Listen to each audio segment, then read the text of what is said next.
Students, कैसे हैं आप सब। आप सभी का मेरे YouTube channel Ayush Singhal 24/7 classes में स्वागत है। आज मैं आप लोगों के साथ बात करूंगा इंफॉर्मेशन प्रैक्टिस, जिसका सब्जेक्ट कोड है 065 क्लास 12 के बारे में। और आज ये हमारी 7th क्लास है, क्लास 12 के सेशन 2022-23 के कंसेप्ट को लेकर के। और इस क्लास में हम बात करेंगे अपने यूनिट 4 एनसीईआरटी बुक के अकॉर्डिंग चैप्टर 6 सोसाइटल इम्पैक्ट का last topic IT act and e waste management. चलिए स्टार्ट करते हैं।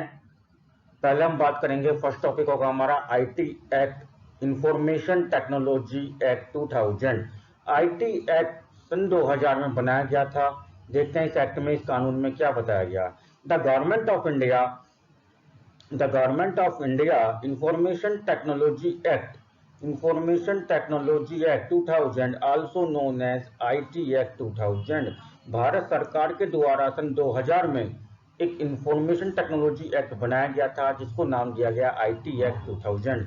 It was amended in 2008, amended किया गया था 2008 में, यानी कि इस कानून में जो सन 2000 में बनाया गया था, इसको 2008 में संशोधित किया गया था। It provide guidelines to the users on the processing, storage and transmission of sensitive information. इस कानून जो है, इस एक्ट के द्वारा यूजर्स को कुछ गाइडलाइंस प्रोवाइड करवाई गई थी, जिसमें डेटा को प्रोसेसिंग के लेकर के, डेटा के स्टोरेज को, डेटा के ट्रांसमिशन को लेकर के, इसमें कुछ यूजर्स के लिए, आम लोगों के लिए कुछ गाइडलाइंस मेंशन की गई हैं, जिसमें आपकी ये जो डेटा प्रोसेसिंग है, data storage and data transmission है, ये केवल और केवल सेंसिटिव इंफॉर्मेशन या पर्सनल डेटा को लेकर के है। In many Indian states there are cyber cells in police stations where one can report cyber crime। Bharat के कई राज्यों में आज के समय में काफी सारे पुलिस स्टेशन हैं जहां पर साइबर सेल की सुविधा उपलब्ध है। वहां पे आप साइबर क्राइम की रिपोर्ट को जो है रजिस्टर्ड करवा सकते हैं। The act provides legal framework for electronic governance by giving recognition to e records and digital signature. और इस एक्ट को प्रोवाइड करवाने का यूजर्स के लिए बेनिफिट ये भी है कि गवर्नमेंट जो है अपने ऑफिस में, जिसको हम ई गवर्नेंस बोलते हैं, इसमें भी जो उनके डिजिटल रिकॉर्ड्स हैं उनको सार्वजनिक प्लेटफॉर्म पर डिजिटलाइज कर सके। और यदि उन रिकॉर्ड्स के साथ कोई भी यूजर, कोई भी सिटीजन ऑफ इंडिया कोई मिसयूज करता है, तो उसके खिलाफ इस एक्ट के द्वारा कानूनी दायरे का प्रयोग करके उसको साइबर क्राइम अपराध में शामिल किया जा सके और उसको पनिशमेंट दिया जा सके। The act outline cyber crimes and penalties for them. अब इसके लिए अपराध करने के लिए और अपराध की सुनवाई करने के लिए, साइबर क्राइम में और उसकी अपील को और कोर्ट की सुनवाई करने के लिए गवर्नमेंट के द्वारा एक ट्रिब्यूनल बनाया गया, जिसका नाम है cyber appeal tribunal. It been established to resolve disputes arising from cyber crime, cyber अपराध के द्वारा जो भी डिस्प्यूट, जो भी गलतफहमियां, जो भी प्रॉब्लम्स आती हैं, उनको सॉल्व करने के लिए एक कमेटी का गठन किया गया, जिसका नाम है साइबर अपील ट्रिब्यूनल। इसको शॉर्ट में CAT भी बोलते हैं। Such as tampering with computers और डॉक्यूमेंट्स, किस टाइप के वहां पे इंफॉर्मेशन और अपराध का डिस्प्यूट्स का निपटारा किया जा सकता है, किस कंप्यूटर को टारगेट बना के या किस सोर्स को टारगेट बना के आपने डॉक्यूमेंट्स के साथ टैंपरिंग करी है। हैकिंग दैट कंप्यूटर सिस्टम, किस सिस्टम को आपने कंप्यूटर को हैक किया। Using password of another person, किस व्यक्ति के पासवर्ड को यूज किया, क्यों यूज किया। Publishing sensitive personal data of others without their consent, और बिना किसी अदर यूजर की परमिशन के बिना आपने अगर किसी की सेंसिटिव और पर्सनल इंफॉर्मेशन को पब्लिक प्लेस पर पब्लिश करा है, तो आपको इन सभी चीजों के वहां पे एविडेंसेस देने होंगे। और एविडेंसेस देने के बाद आपके साइबर क्राइम का पता लगने के बाद आपके बैठ करके आपको डिस्प्यूट्स का, यानी कि आपका दोनों पार्टियों का समझौता करवाने की कोशिश की जाएगी और डिस्प्यूट्स को खत्म किया जाएगा। The act is needed so that people can perform transactions over the internet with fear of misuse. और इस एक्ट की जरूरत इसलिए पड़ी जिससे कि लोग जो है भारत सरकार के डिजिटल इंडिया प्रोग्राम को सफल बनाने में मदद कर सकें और भागीदारी निभा सकें, और बिना किसी डर के बिना किसी परेशानी महसूस करते हुए डिजिटल ट्रांजैक्शन को ज़्यादा से ज़्यादा परफॉर्म कर सकें। That empowered government to accept filing and storage of official document in digital format. और आम जनता के साथ साथ गवर्नमेंट अधिकारी और गवर्नमेंट सरकारी कर्मचारियों के द्वारा, सरकार के हर विभाग के द्वारा जो भी records of e governance digital programme के अंडर में अलग अलग प्लेटफॉर्म्स पर डिजिटाइज किए जा रहे हैं, उनका यूज और मिसयूज को रोकना और उनके साथ बदतमीजियों को रोकना, अपराध को रोकना भी इस एक्ट की एक देन है। आगे पढ़ते हैं। Terms related to IT act 2000। IT act 2000 जो कानून बनाया गया था, इसमें कुछ टर्म्स आती हैं, कुछ माइनर टर्म्स हैं जिनको पढ़ लेंगे यहाँ पर। Digital signatures, these are the digital equivalent of a paper certificate. जैसे हम पेपर पर सिग्नेचर करते हैं, इसी तरीके से आपका एक डिजिटल सिग्नेचर है जो डिजिटली परफॉर्म किया जाता है। आपको एक डिस्क प्रोवाइड करवाई जाती है, just like an pen drive, and user name password के द्वारा आप किसी भी डॉक्यूमेंट पर डिजिटल सिग्नेचर्स अप्लाई कर सकते हैं। It is just like the equivalent of paper certificate. इसमें क्या होता है, digital signature works on unique digital ID issued by certificate authority. आपको डिजिटल सिग्नेचर बनवाने के लिए आपको उसके लिए अप्लाई करना पड़ता है, डिजिटल सर्टिफिकेट बनवाने के लिए। और जब आप डिजिटल सर्टिफिकेट बनवाते हैं तो उसका आपको वहां से एक डिजिटल आईडी मिलती है जो कि यूनिक होती है। और signing a document digitally mean that attaching a user's identity which can be used to authenticate. और किसी भी डॉक्यूमेंट पर आप डिजिटली साइन करते हैं तो वो किसी व्यक्ति की आइडेंटिटी को डिस्प्ले करता है, जो यूजर आईडी पासवर्ड के द्वारा यूज करके आप उस वहाँ पे ऑथेंटिकेट उस किसी भी डॉक्यूमेंट को कर सकते हैं कि हाँ, इस डॉक्यूमेंट को मैं ऑथेंटिकेट करता हूँ, रजिस्टर्ड करता हूँ कि ये मेरे द्वारा साइंड किया गया है और इसकी मैंने स्टडी कर ली है। जैसे कि आप इसका एक सिंपल एग्जांपल देख सकते हैं। आप आधार कार्ड डाउनलोड करवाते हैं, आधार कार्ड डाउनलोड करते हैं तो वहाँ पे एक नीचे QR कोड के पास एक राइट का टिक बना हुआ था। This is the symbol of the digital signatures. आपको एक सेकंड टर्म नोट के रूप में बताया गया है। Licence certifying authority CA who had been granted to license to issue it under section 24 of IT Act 2000 can issue the digital certificate or digital signature of any user। Bharat सरकार के IT Act 2000 के under section 24 में ये आपको बताया गया है, note बताया गया है कि IT Act 2000 के धारा 24 के अंतर्गत कोई भी व्यक्ति भारत सरकार से लाइसेंस प्राप्त करने के बाद किसी भी यूजर को डिजिटल सिग्नेचर की आईडी प्रोवाइड करवा सकता है। अगला टॉपिक है हमारा ई वेस्ट। जैसे कि आपको नाम से ही पता लग रहा है, ई मतलब इलेक्ट्रॉनिक वेस्ट, मतलब कचरा, डिजिटल कचरा। ई वेस्ट क्या है? ई वेस्ट और इलेक्ट्रॉनिक वेस्ट इंक्लूड्स इलेक्ट्रॉनिक और electronic gadgets and devices that are no longer use. E waste, इसका दूसरा नाम इलेक्ट्रॉनिक वेस्ट भी है। इसमें वो सभी इलेक्ट्रिक आइटम्स, इलेक्ट्रॉनिक गैजेट्स आते हैं और वो सभी डिवाइसेस आते हैं जो लंबे समय तक यूज हम नहीं कर रहे हैं। Hence, discarded computers, laptops, mobile phones, televisions, tablets, music system, speaker, printer, scanners, and all various items are included in this category, which are no longer used by all of them. Constitute e-waste when they are near or end of their useful life. ये devices या तो वो होंगे या तो जो खराब हो चुके हैं या अपने लाइफ स्पैन पूरा कर चुके हैं और हमारे आसपास इर्द गिर्द हमें दिखाई दे रहे हैं, रखे हुए हैं। और ये क्या है, हमारे लिए पूरा हम इनको यूज नहीं कर रहे, पर ये क्या बन चुके हैं, ये ई वेस्ट है। E waste is becoming one of the fastest growing environmental hazards in the world today. दुनिया में सबसे नंबर 1 पर फास्टेस्ट, बहुत तेजी से एनवायरमेंटल हैजार्ड, पर्यावरण को प्रदूषित करने वाला जो कचरा है आज के समय में, जो ऑल ओवर वर्ल्ड में बहुत तेजी से ग्रो कर रहा है, वो है e waste. Waste electrical and electronic equipment WEEE is becoming a major concern for all countries across the world। WEEE एक संगठन बनाया गया जो पूरे ऑल ओवर द वर्ल्ड में, पूरे दुनिया में सभी कंट्रीज को इस बारे में सोचने के लिए मजबूर करता है और सुझाव देता है कि ई वेस्ट को कैसे निपटारा किया जाए और प्रदूषण पर इसका प्रभाव ना पड़े, इस चीज के लिए हमें क्या क्या कदम उठाने चाहिए। E waste constitute 5% of solid waste. Delhi का निकलने वाला कचरा में से 5% कचरा ई वेस्ट है।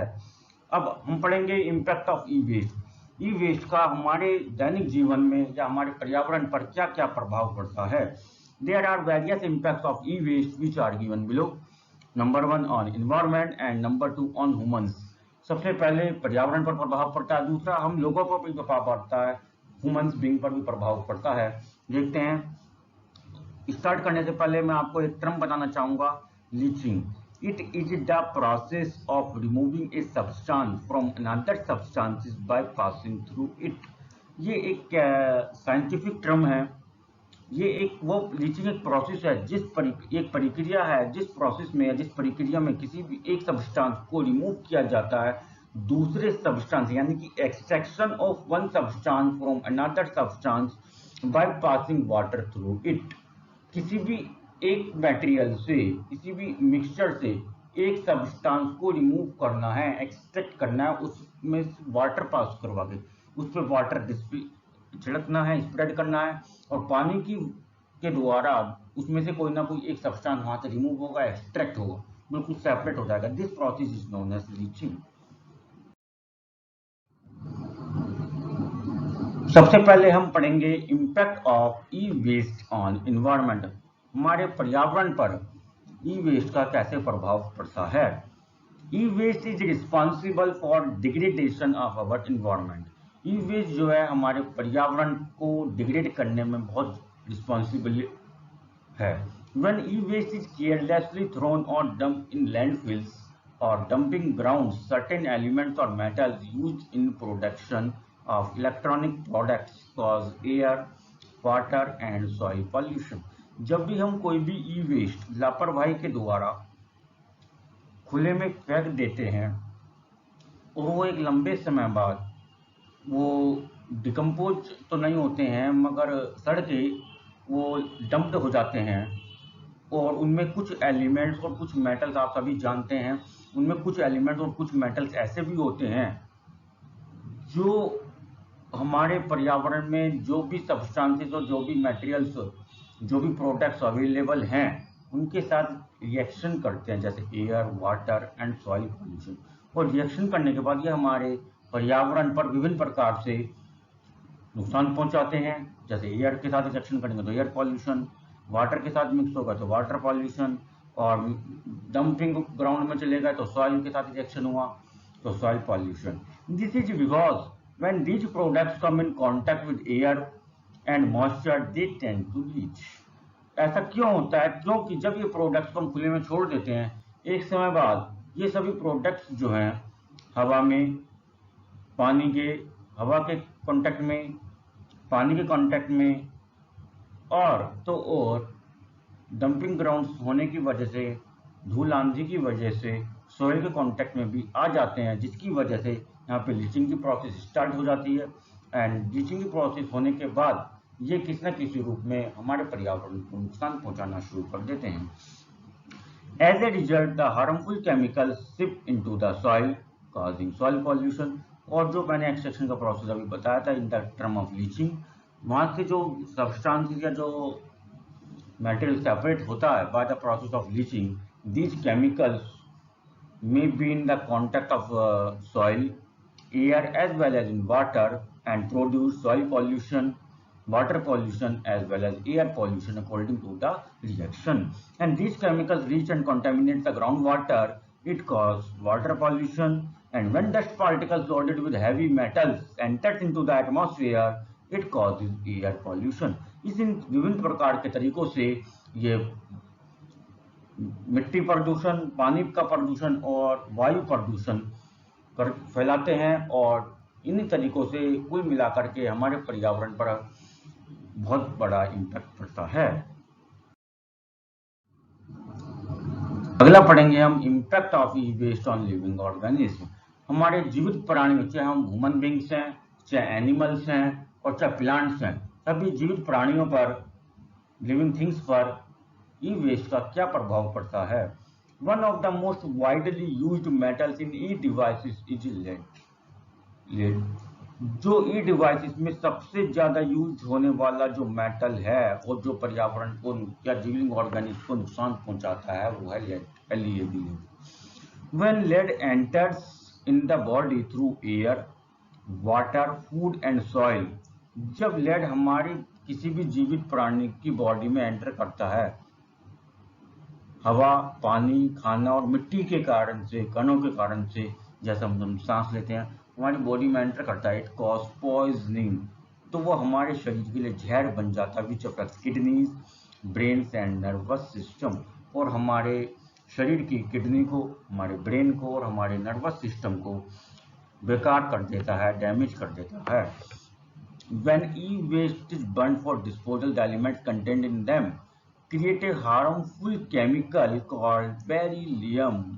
जब भी हम अगर यदि आप सोचते हैं कि ई वेस्ट को खुले में छोड़ने की बजाय जला देना चाहिए, कुछ लोग ऐसा करते भी हैं, तो मैं आपको स्टूडेंट बता दूं कि हमें ई वेस्ट को बर्न भी नहीं करना चाहिए, जलाना नहीं चाहिए। जब हम इसको जलाते हैं तो उसमें से एक बहुत नुकसानदायक केमिकल रिलीज होता है जिसका नाम है beryllium. It is also an element which cause skin disease, जिसके कारण से स्किन डिसीज हो सकती हैं, एलर्जीज हो सकती हैं, लंग कैंसर हो सकता है, and burn of insulated wires to extract copper can cause neurological disorder. और आप इंसुलेटेड वायर्स को भी काफी लोग बर्न करते हैं उसमें से कॉपर को एक्सट्रैक्ट करने के लिए। तो मैं आप लोगों को बता दूं कि कॉपर को एक्सट्रैक्ट करने के लिए जो हम इंसुलेटेड वायर्स को बर्न करते हैं और उस समय जो वहां पे गैसेस रिलीज होती है या जो प्रोडक्शन रिलीज होता है, जो वेस्ट मटेरियल रिलीज होता है, जो गैस प्रोड्यूस होती है, वो हमारे न्यूरोलॉजिकल डिसऑर्डर को प्रभाव डालती है, हमारे ब्रेन को प्रभाव डालती है। Some e devices contains mercury which cause respiratory disorders and brain damage. कुछ ई गैजेट्स और ई डिवाइसेस में मर्करी भी पाया जाता है। अगर हम उन ई डिवाइसेस को बर्न करते हैं तो मर्करी के बर्न होने की वजह से वो हमारे रेस्पिरेटरी ऑर्गन्स को और ब्रेन को डैमेज कर सकता है। यानी कुल मिला के चारों तरफ से हर तरीके से हमारी बॉडी के हर एक ऑर्गन्स को, हर एक पार्ट्स को किसी न किसी तरीके से डैमेज कर रहा है। None of the e device is manufactured without the use of plastics. और हम ये भी जानते हैं कि कोई भी ई डिवाइसेस या कोई भी ई गैजेट्स आज के समय में प्लास्टिक का यूज करके नहीं बनाया गया है। When this plastic reacts with air and moisture, जब ये प्लास्टिक जो है पानी और हवा के साथ रिएक्ट करेगी, it passes harmful chemicals into the soil and water resources. और तो ये प्लास्टिक जो है काफी सारे केमिकल्स को रिलीज करेगी जो कि पानी में भी जाएंगे, हवा में भी जाएंगे और साथ साथ मिट्टी में भी जाएंगे। It cause psychological problem such as stress and anxiety. उसका हमारे पर क्या प्रभाव पड़ता है? साइकोलॉजिकल प्रॉब्लम्स हमें आ सकती हैं, such as stress and anxiety. हमें गुस्सा और स्ट्रेस, हम तनाव में की परेशानियों में उलझे रहेंगे और 24 मोस्ट ऑफ द टाइम हम तनाव में रहेंगे और हमें गुस्सा ज्यादा आएगा। This is the cause of psychological problem and हम साइको के पेशेंट बन जाएंगे, हमें साइकोलॉजी वाली प्रॉब्लम्स हो जाएंगी, हमारा माइंड जो है किसी काम को करने में नहीं लगेगा। तो सो स्टूडेंट्स आपको ये सजेशन दिया जाता है कि ई वेस्ट को ना तो ओपन में डिस्ट्रॉय करें, ओपन में खुला छोड़ें, फेंकें, ना ही उसको बर्न करें। आगे पढ़ेंगे हम मैनेजमेंट ऑफ ई वेस्ट। जब हमें इन सब चीजों का ई वेस्ट में करना है तो ई वेस्ट को क्या से मैनेज करें? Feasible method of e waste management are as follows. इस ई वेस्ट को मैनेज करने के यहाँ पे आपको 3 मेथड्स बताए गए हैं: reduce, reuse and recycle. These methods are also known as 3R system. Reduce यानी कम से कम रिड्यूस करें। We should try to reduce the generation of e-waste by purchasing the electronic or electrical devices only according to our need। आपको कोई भी device purchase करना है, कोई भी गैजेट परचेज करना है तो अपनी बहुत ही ज्यादा जरूरत हो, आवश्यकता हो, जब भी परचेज करें। They should be used to their maximum capacity and discarded only after their useful life has ended। और जब तक उसके लाइफ स्पैन पूरा कंप्लीट ना हो जाए, वो पूरा डिस्ट्रॉय ना हो जाए, उसको यूज करना ना छोड़ें। रीयूज, किसी भी इलेक्ट्रिकल डिवाइस या गैजेट को जब रीयूज करते रहें, मॉडिफिकेशन या रिपेयरिंग करवाने के बाद और recycle, it is the process of conversion of e-devices into something that can be used again and again. और एक वो प्रक्रिया है जिसमें किसी भी डिवाइस या गैजेट को ज्यादा से ज्यादा बार बार मॉडिफिकेशन करके उसको ज्यादा से ज्यादा यूज करते रहें. Only those products will be recycled that cannot be repaired, refurbished or reused. और ध्यान रखें केवल वही प्रोडक्ट वही पार्ट्स आपको रिसाइकल करने चाहिए जो ना तो रिपेयर हो सकते हैं, ना रीयूज हो सकते हैं और ना ही उनको रिफर्बिश्ड किया जा सकता है. So these are the feasible methods of e-waste management, are also known as 3R system. Is the most important question for the board examination. What are the methods which you need to follow in present time for the management of e-waste of the e-gadgets or e-devices? But मैंने यहाँ पे student आपको एक term use करी है recycle method में, known as refurbished. तो हम रिफर्बिश्ड के बारे में थोड़ा अलग से आपको बता देते हैं कि रिफर्बिश्ड क्या होता है. Refurbishing is the process of reselling old electronic goods at lower prices is called refurbishing. किसी भी इलेक्ट्रॉनिक गुड्स या ई डिवाइसेस को जो सेल कर दें, रीसेल कर दें लोअर प्राइस पर, कम कीमत पर, this process is known as refurbishing. आगे पढ़ेंगे हम e waste management in India. Bharat में ई वेस्ट मैनेजमेंट को लेकर के भारत सरकार ने क्या पॉलिसीज बना रखी है और इनके बारे में हम डिस्कशन करेंगे. In India, Environmental Protection Act 1986 has been passed to punish people responsible for causing any form of pollution by paying for the damage done to the natural environment. Bharat सरकार के द्वारा 1986 में 1986 में एक कानून बनाया गया था, एनवायरमेंटल प्रोटेक्शन एक्ट, प्रदूषण से बचाव का कानून बनाया गया था कि हमारे इन्वायरमेंट को प्रोटेक्शन करने के लिए कानून बनाया गया था 1986 में, जो भारत सरकार के द्वारा संसद भवन से 1986 में 1986 में पास करवाया गया था. इसमें यह बताया गया था यदि कोई भी व्यक्ति पर्यावरण को प्रदूषित करते हुए पकड़ा जाता है तो कितना प्रदूषित उसने अपने इन्वायरमेंट को करा, उससे आम लोगों को कितनी परेशानियों का सामना करना पड़ सकता है, उसके लिए उसको भुगतान करना पड़ेगा, पेमेंट करना पड़ेगा. According to this act, polluter pays principle, यानी कि पैसा देगा, मूलधन. Any one cause any form of pollution will pay for damage cause, उसके प्रदूषण फैलाने से कितना नुकसान हुआ पब्लिक प्लेस पर. Any violation of the provisions of this act is liable for punishment. ऐसा इस 1986 में जो कानून पास करा गया था इसमें बताया गया था. उसके बाद CPCB, central pollution control board का गठन किया गया, has issued a formal set of guidelines for proper handling and disposal of e-waste. एक टाइम पीरियड बाद सेंट्रल पॉल्यूशन कंट्रोल बोर्ड, इसको शॉर्ट में सीपीसीबी भी नाम दिया गया था, जो कि आज के समय में भी ये बोर्ड गठित है और ये समय समय पर गाइडलाइन जारी करता है यूजर्स के लिए, सभी लोगों के लिए, कि ई वेस्ट के डिस्पोजल को करने के लिए क्या आपको रूल्स को फॉलो करना है, क्या गाइडलाइंस आपको फॉलो करनी है. According to these guidelines, the manufacturer of any e-equipment will be personally responsible for final safe disposal of the product when it becomes an e-waste. यदि कोई भी e-waste मैन्युफैक्चरर है तो वो खुद अपनी रिस्पॉन्सिबिलिटी पर e-waste को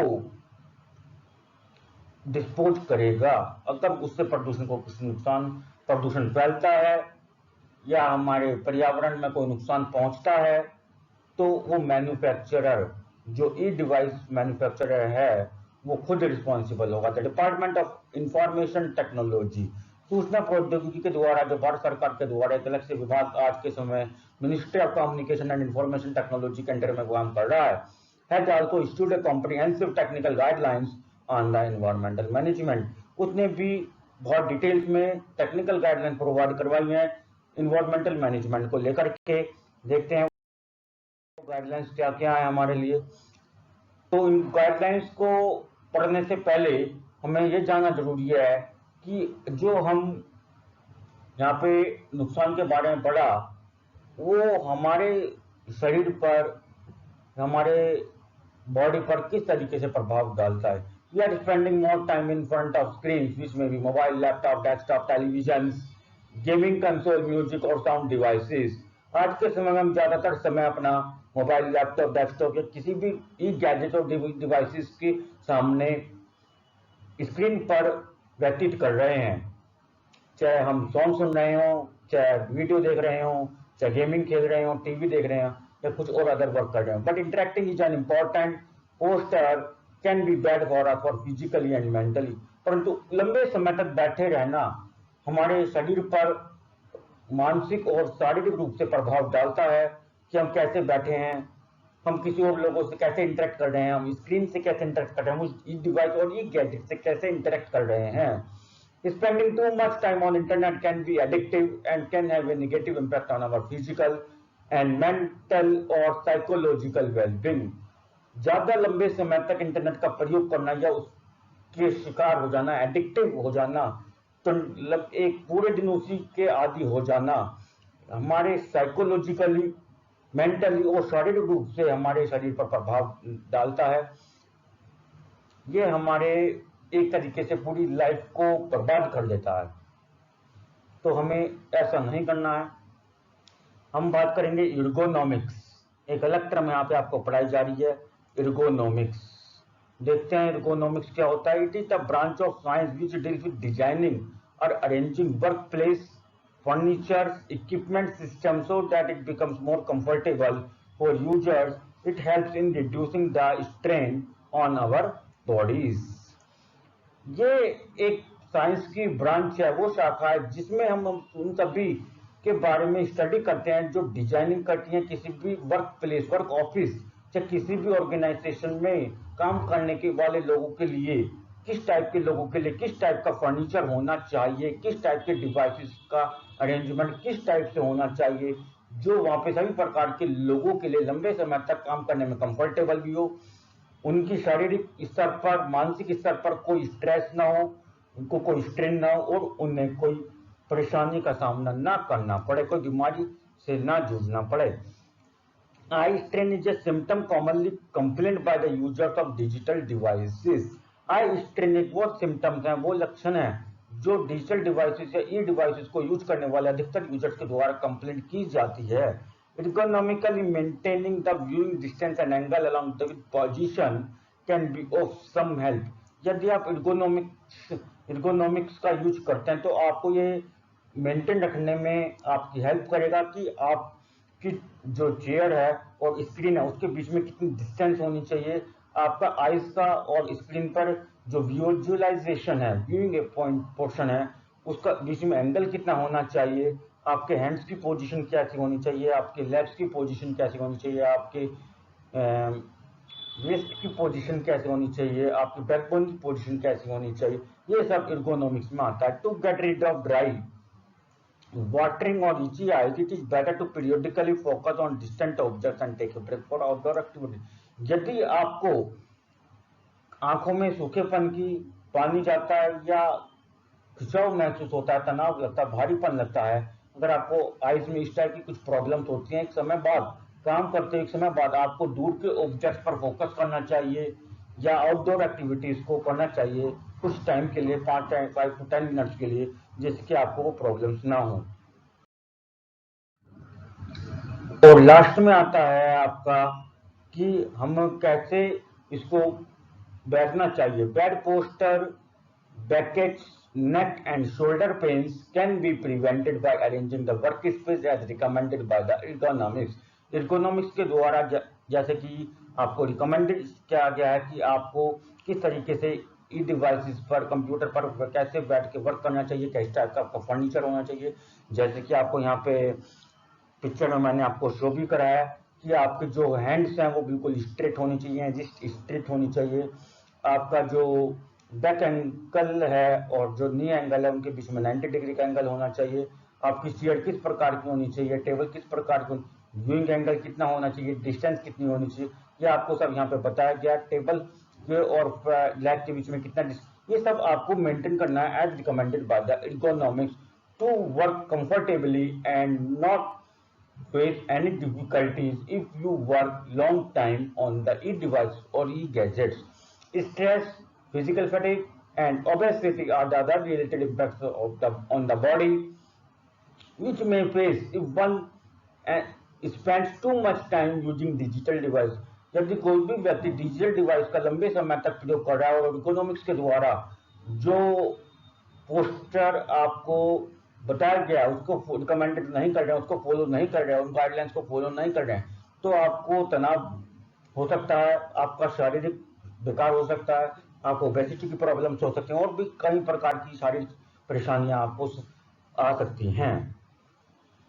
स्टूडेंट्स, आपकी हमारी ये क्लास यहीं कंप्लीट होती है और आज की क्लास के अनुसार आपका ये जो लास्ट टॉपिक था इस चैप्टर का ई वेस्ट एंड आईटी एक्ट, वो यहीं कंप्लीट होता है। जो हमारा चैप्टर हम पिछले कुछ दिनों से कवर कर रहे थे, सोसाइटल इम्पैक्ट, आज हमारा कंप्लीट होता है। स्टूडेंट्स, आपको ये मेरा चैप्टर एक्सप्लेनेशन कैसा लगा पिछले 7 क्लासेस में, उसके लिए आप वीडियो के कमेंट बॉक्स में जाकर कमेंट करके जरूर बताएं। और आपको ये मेरी वीडियो कैसे लगी, नोट्स कैसे लगे, इस चीज के बारे में भी अपने कमेंट जरूर दें। अगर आप कुछ और सजेशन चाहते हैं तो मैं उसको कॉर्पोरेट करने के लिए तैयार हूँ, उनको चेंजेस करने के लिए पूरी तरह आपका सजेशंस मैं चाहता हूँ। और यदि आप मेरे यूट्यूब चैनल पर नए हैं तो प्लीज मेरी वीडियो को लाइक करें, शेयर करें और सब्सक्राइब करें, जिससे आपको मेरी हर एक नोटिफिकेशन वीडियो की जल्दी से जल्दी मिल सके। तब तक के लिए थैंक यू और हमारे साथ जुड़े रहें और अपने चैप्टर 6 जो कि चैप्टर एनसीईआरटी के अकॉर्डिंग सोसाइटल इम्पैक्ट जो कि आपके बोर्ड एग्जाम में 10 मार्क्स का आने वाला है, स्टूडेंट उसको देखें, उसके कंसेप्ट को समझें और फाइनलाइज करें, जिससे कि अगले टॉपिक में हम अपने नेक्स्ट क्लासेस में अपने नए टॉपिक के साथ नए चैप्टर में स्टार्ट करेंगे। तो जब तक के लिए थैंक यू एंड